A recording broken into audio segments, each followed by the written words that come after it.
లేకుంటే అందరిది ఒక ఎకరా మనిషికి 4 గుంటలు తగ్గుతుంది. నాకు మొత్తం పోయి ఆయన మొత్తం ఉంటుందా? ఇది ఎక్కడ ఉందా న్యాయం?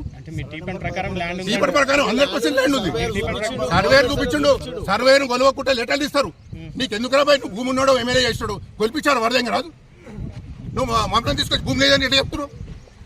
తప్పుడు పనులు, తప్పుడు ప్రచారం, తప్పుడు చేసి వాడు వైభవ్ ఎవరు ఫోన్ చేసినా వైభవ్ కాలనీ పోయింది. అలా ల్యాండ్ ఏ వైభవ్ కాలనీ పోయింది చూపి, ఏ వైభవ్ కాలనీ పోయింది? నీ ఎంప్లాయీస్ కట్టుకోరు, నువ్వు ఆడ షెడ్ కట్టుకున్నావు. ఈ దవాఖాన సగం అలానే ఉంది, ఆ షెడ్ కూడా అలానే ఉన్నాయి, ఆ హాస్టల్ అలానే ఉంది. జాగేడుకొని జాగ 100% ఉంది. తప్పుతో పట్టిస్తుండే తప్పితే ఇంకా ఏం కాలేదు. పూర్తి ల్యాండ్ ఉంది.